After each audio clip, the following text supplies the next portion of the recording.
Okay. Let's see if we can begin this tea with a druid.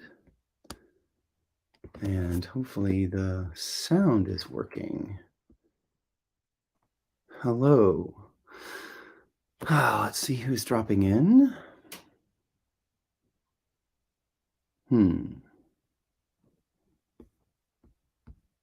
Hello, Jules. Welcome. So, Jules, can you send me a message that you can hear me? Okay. So, Donna, can you hear me okay? Somebody send me a message you can hear me okay. Hello, Mike. Welcome to Tea with a Druid, everybody. Okay. There's Blair, and let's see here. Oh, thank you, Harvest Moon. You can hear me okay. Great.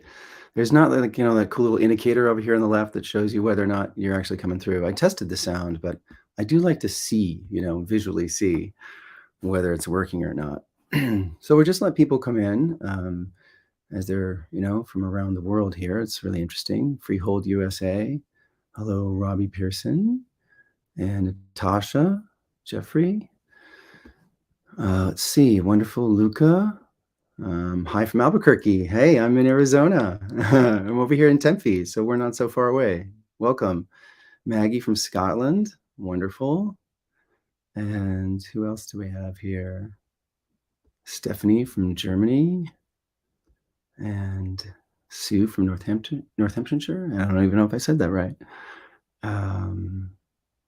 Let's see. Hi from Sweden. Nice. Wonderful. It's great to see so many people from around the world. Such a wonderful program. We've all been watching for years as Philip's been guiding us in such wonderful journeys and thoughts about Druidry and living our lives and how to do all that.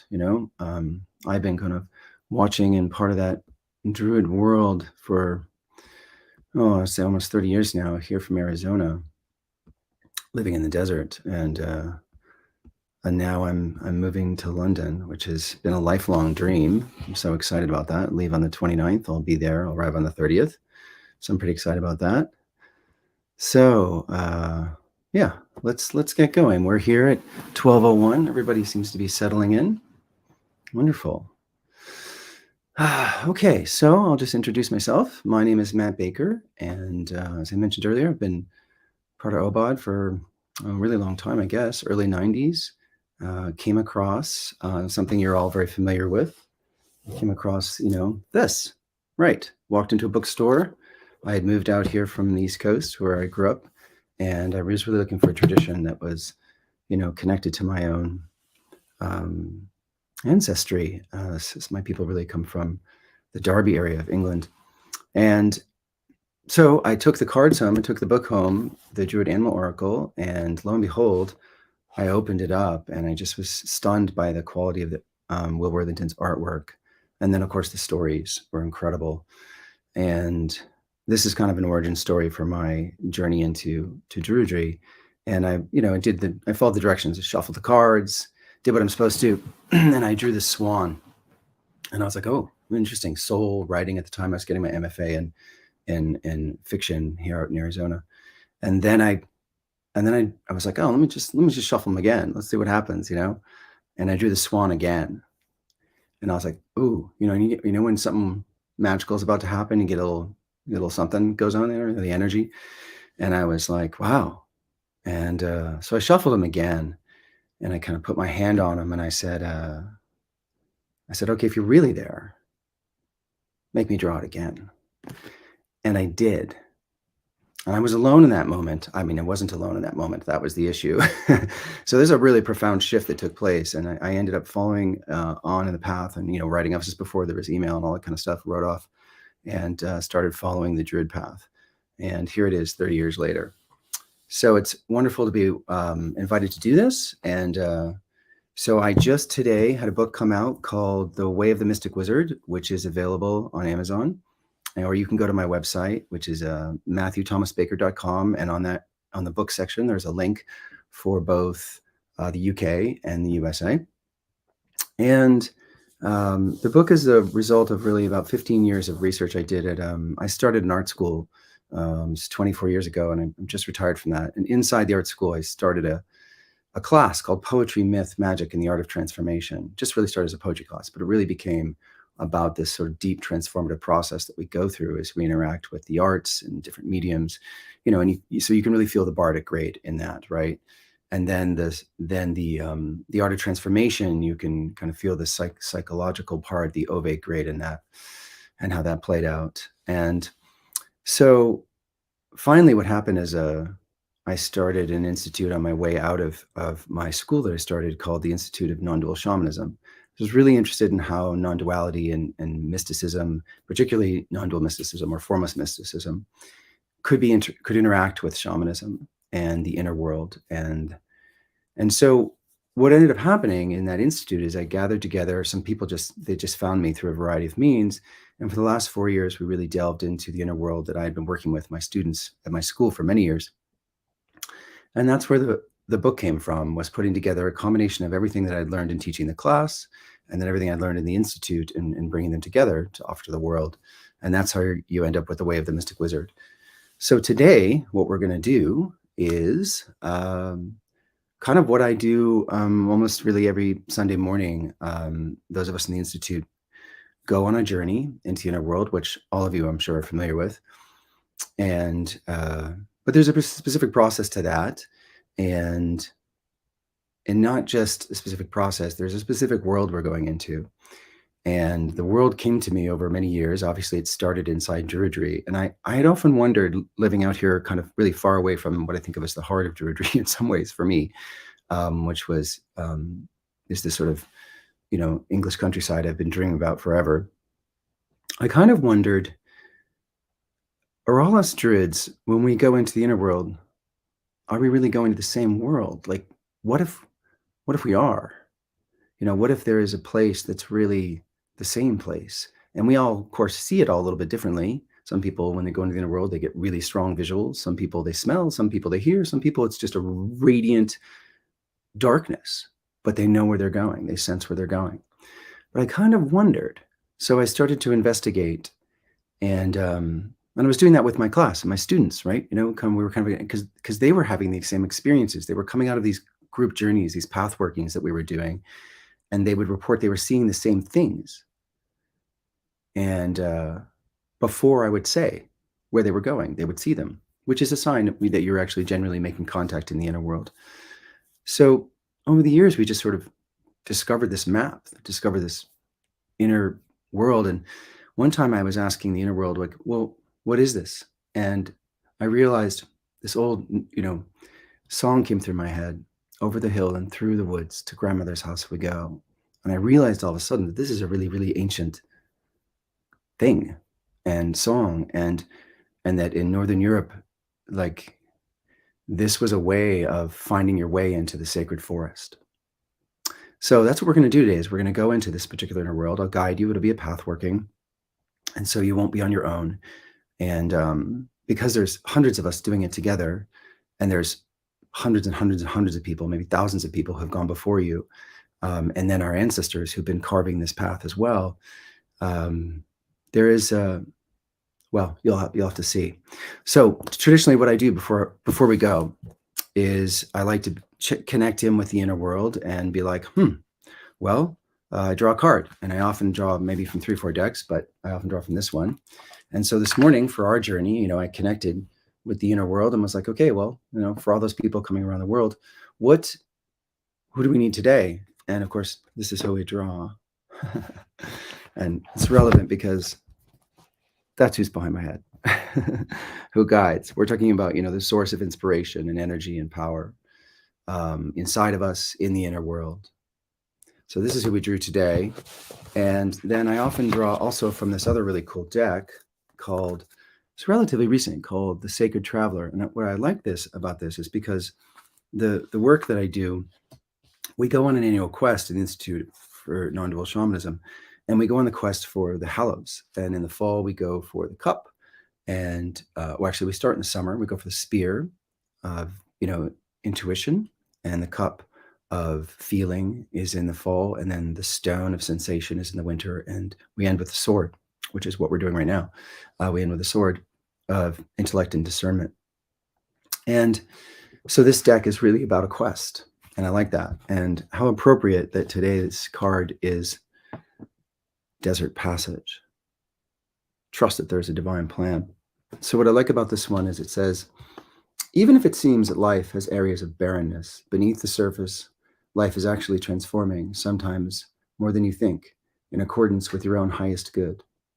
Trust that you are guided, even if it doesn't always seem like you are.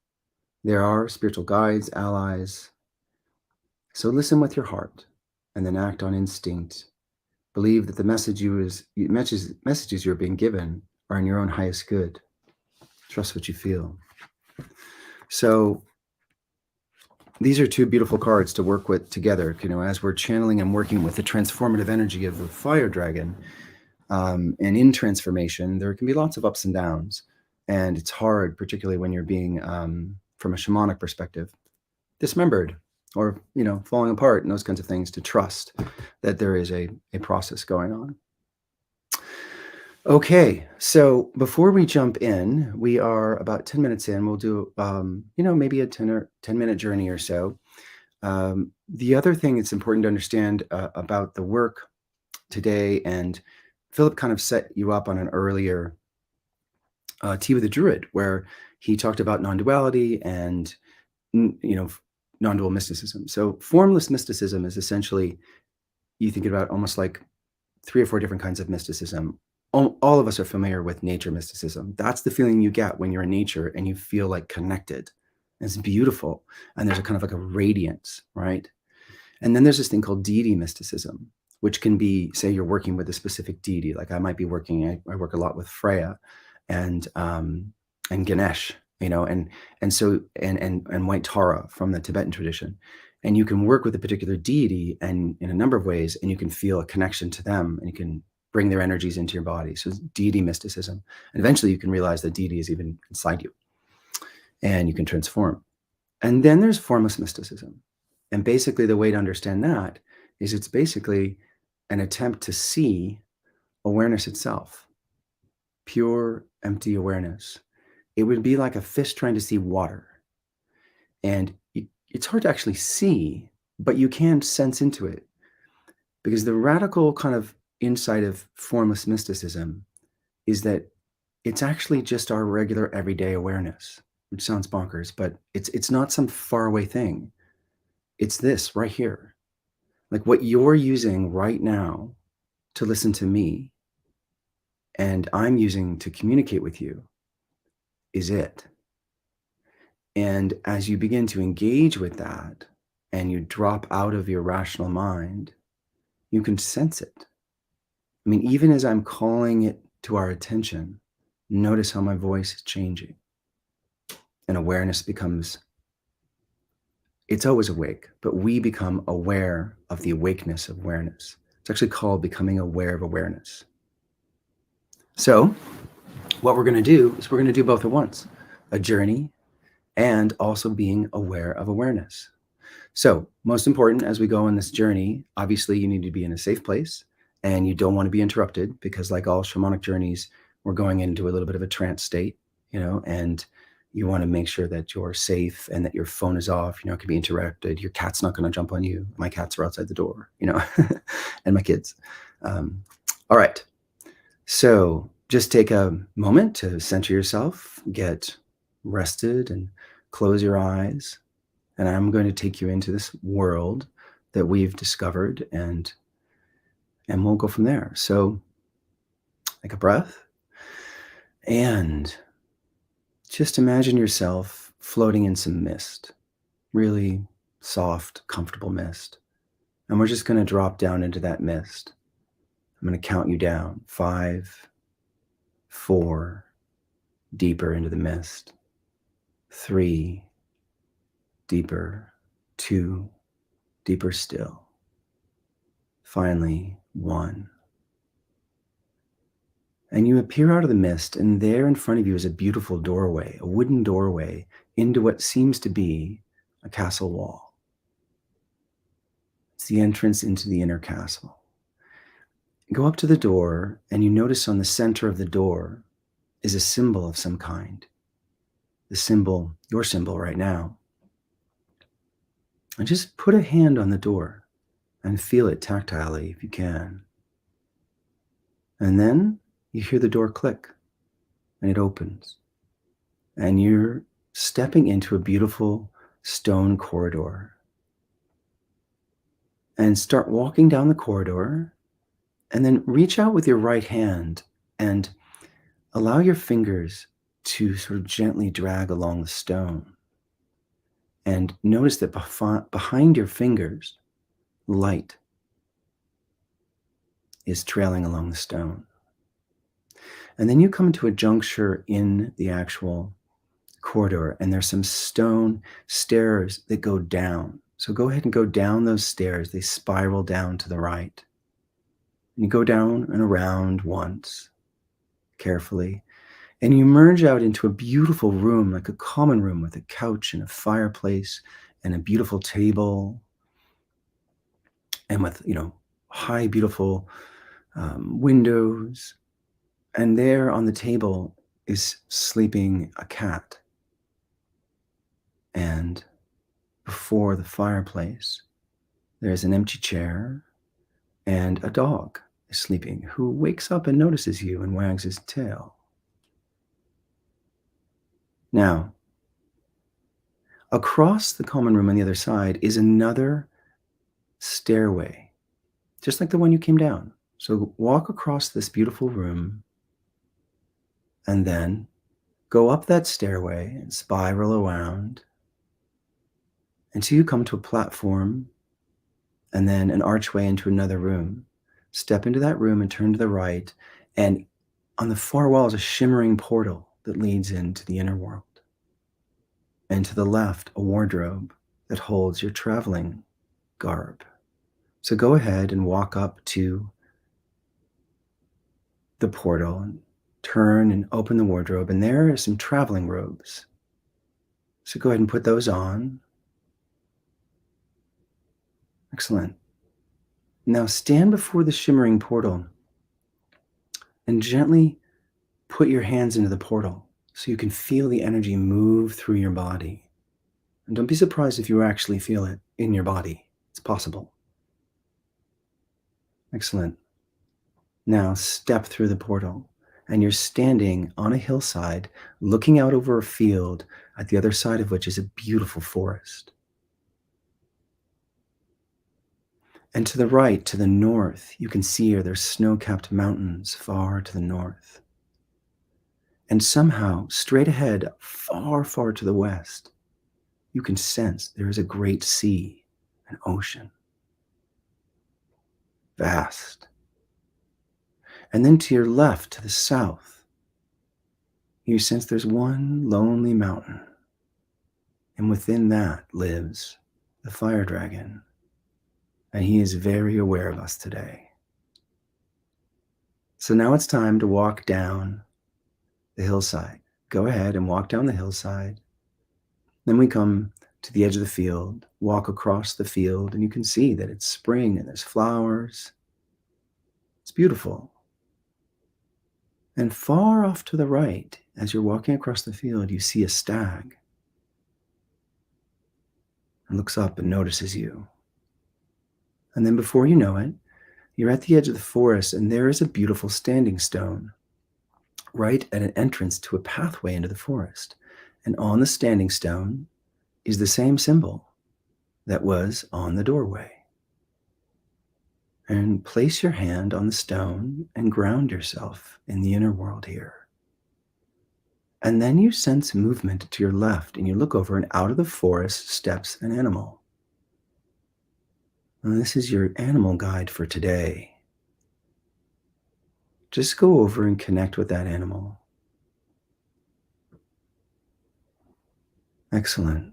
Take a moment to just be with the animal.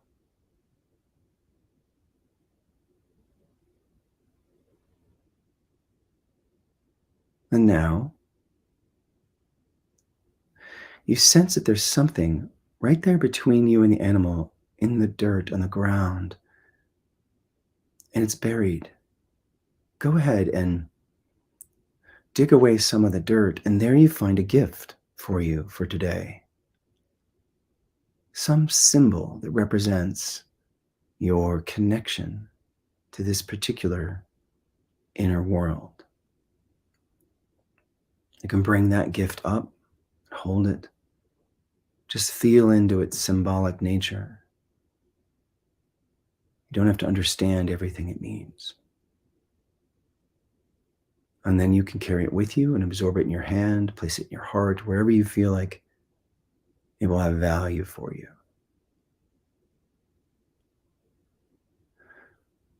And here, as you turn and look into the forest, you sense an immense world within there. At the center is the grove you're familiar with. The grandmother, the grandfather, and all the animals in the forest waiting. And something greater. You sense the presence of the entire inner world, and then awareness itself, that which holds everything.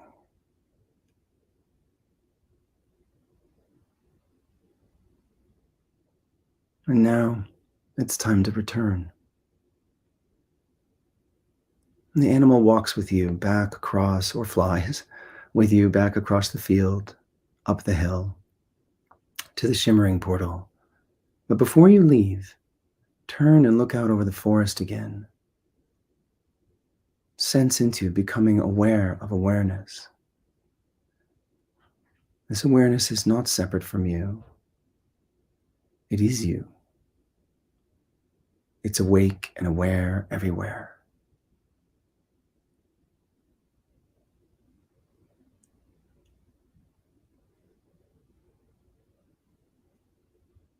And now, with that,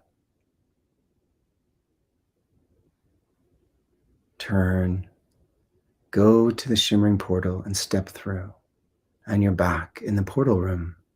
There's the wardrobe. Take off your robe, put it away, and walk down out of the portal room back into the common room. And there you notice that the cat has come awake and sees you, sees that you see, sees that you have returned home. Now it's time to return to the outer world. Go, leave the common room behind, go up the stairs and into the corridor, turn left, and as you come to the back of the door to the inner castle, it opens of its own accord. Step through, turn around, and the door shuts. Place your hand on the symbol and sense the same symbol on the stone by the forest's edge. And when you do, you sense there's a whole network of stones hidden in the forest, key places. And in your own mind, say, "It is done," and step back from the door. And you're rising up through the mist. 1, 2, higher, 3, returning to this world. 4, wiggle your toes and your fingers. Come back into your body with the awareness of awareness and the awareness of the inner world permeating your form. Till finally, 5, open your eyes.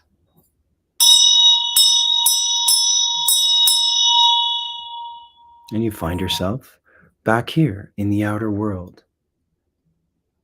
Ground yourself, awaken, return. So we have a few minutes, and there's room for questions, and I'll of course look at them all afterwards. So you can put something in the chat about Um, what stands out to you? And then Sarah has a really good question. So, how does this relate to shamanism? Well, shamanism has just a vast array of different aspects to it. The essence of it being that you connect with the spirits in the inner world. And so there are many ways in which different shamans focus on different kinds of aspects of shamanism. So it might be, one person might do divination, one particular shaman. Another person might really focus on soul retrieval or healing or psychopomp work. And there's all kinds of different pathways to different kinds of shamanic techniques. And although I've been kind of trained in all of those different things and my own shamanic teacher, when I was working with Sandra Ingerman, one of the things she pointed out was each of us who gets called to the shamanic path has to discover how the spirits want you to work with them. And I mean, for me, it took years to figure that out. So, oh, great, wonderful. That was wonderful. I was given a pearl. That's great. And so, Jane, that was powerful. I went deep, really strong. And yeah, I would have loved to have stayed longer. I totally know what you mean by that. And in the one of the things that'll be in the book is there'll be written journeys. But what I've done is we've got about 2 years worth of journeys, and they're all going to be available for free on my website. So and they're all just what I just did. Like there's not like special kinds of super quality recordings or something. It's just this kind of recording, and it allows you to go through the entire cycle of the year on the quest for the Hallows. My gift was a crown, but I knew it wasn't for me yet. Oh, that's great. I thought I was going to the gift of my beautiful done. Yes. So, there's this symbolically, what happens as you begin to work with this inner soul symbolic realm. There is huge transformative potential, you guys, because the key to understanding symbol and metaphor, poetry really, is that symbols, images, they reconcile the split between I and thou, self and object. They make things whole, and so they have huge transformative power. My gift was a diamond. My gift was a compass. So beautiful, like a diamond. The symbolic value or the symbolic resonance of a diamond. The diamond is traditionally the fifth hallow. It is awareness itself. So in Tibetan Buddhism, which is my mystical tradition, it's often the light of a diamond or clear light of awareness that awakens people to their sense of being connected to awareness itself. So that's beautiful. And a compass, how beautiful that a lot of times as you begin to connect to the inner world, you gain access to guides and symbolic energies that allow you to find your way through life. There's a part of my book actually called The Life Compass, actually, and it's actually about laying out all the pieces of your life and trying to figure out how to move forward. I saw a big bear come from the forest, and the gift was a book and a key. Oh, beautiful. So you see how powerful these images are. And what happens as you begin to follow this path is that your soul begins to work with you in this really powerful symbolic way. And the spirits that come to you are there to support you. So this is a path that brings together mysticism and shamanism for your alchemical transformative growth. So, and going back to that original question of like, how is this related to shamanism? It's like, so in the modern world today, we've really tried to bring shamanism back into our world, which is great. And it oftentimes has really been focused on, divination or healing, which is totally fine and appropriate. But it's also important to remember that historically shamans were also, or shamans, if we're coming from the English sound of it, they're also just helping people grow. They're helping people transform. They're helping their tribe. They're helping people move through adolescence. They're helping people deal with death and illness and loss. I mean, so it's the whole array of spiritual growth and opportunity that is there. My gift was a necklace with a spiral. A white doe, ah, beautiful. Snake in an orb, oh, it's so great. Leopard joined you. So in each one of these cases, you guys, you've been gifted something that then becomes a place you can go back to. You can go back into this inner world. You don't even need to do it, and once my website designer is on vacation, but when she comes back, we're going to have all of those journeys lined up. So, and someone says, the cat that I found was my cat, or the dog that I found was the dog that just passed away. That's not unusual as well, because our animals that are on the other side are very aware of us, very present, which is wonderful. And let's see if we got another question here.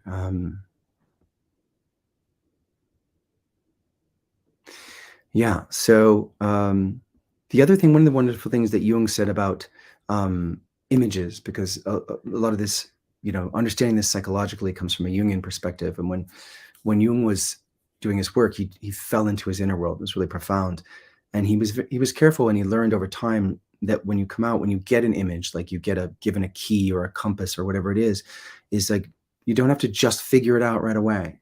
Let the image work on you, because the inner world can speak from a multivalent, multi-perspectival way. It may show up in your outer world suddenly.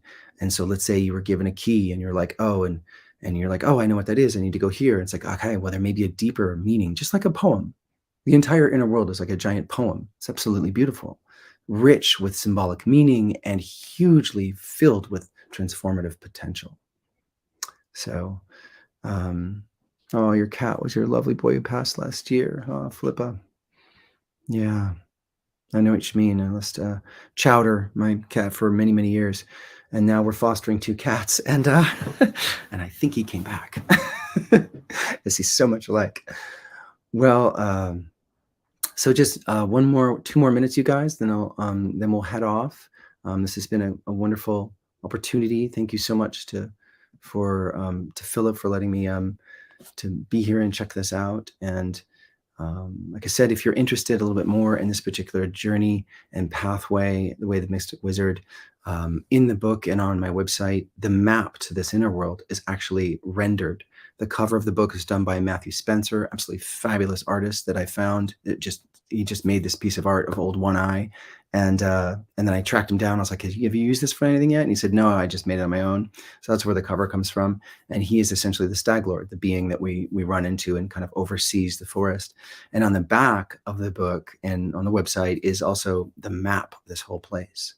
And of course, where you go and where your spiritual guides guide you, you discover all kinds of things in your own map, you know. Um, and yeah, so the symbol in the door was a six-pointed star with an eye in the middle. What does that mean?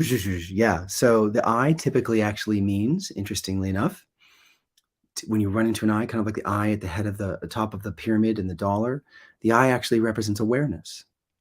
So it represents your awareness of awareness, that awareness was looking at you. And then the stars, the energy that comes out of the eye, represents manifestation.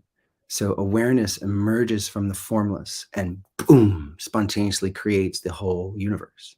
Cool, huh? So powerful message. Like that's just an initial, how it works on you. That's like the thing to remember about formless mysticism, you guys, before we head out, is that awareness is calling you home all the time. My own experience with it was back in 2000, when there was a long, like a kind of a crack and a break, and I was able to see through. And the strangest, I'll never remember, I'll never forget, I was driving down the road, and every love song came on, and I suddenly realized that every single love song was actually about us and awareness. And I could hear awareness singing through the voice of the artist. And I'm crying, as I'm driving along. How crazy is that, right? So talk about recontextualizing like an entire thing. And that doesn't invalidate actual, love songs between two people. But wow, it turns out that this awareness is always there singing to us. Let's see.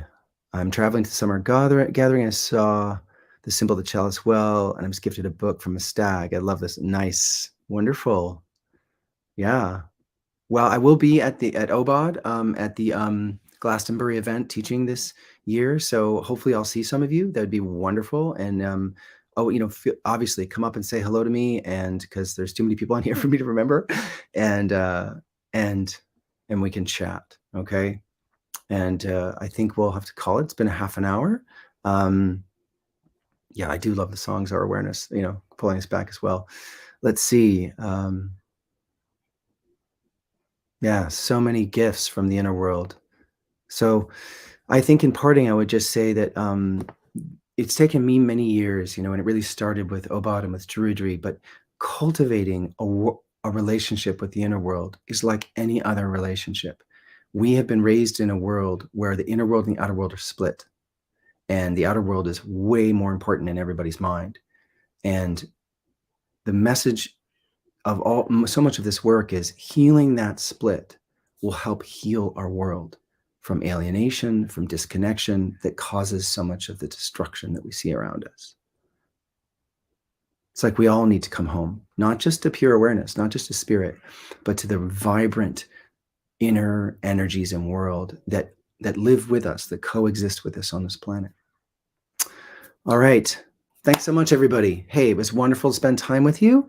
And I will be doing some teaching down the road, some Zoom stuff and some other things. I'm creating some accounts as we go here. It's just going to take me a while to get up and running because I'm just finishing and ending one career and starting this path of the way of the mystic wizard. So thanks to everybody, and we will see you next time. Bye.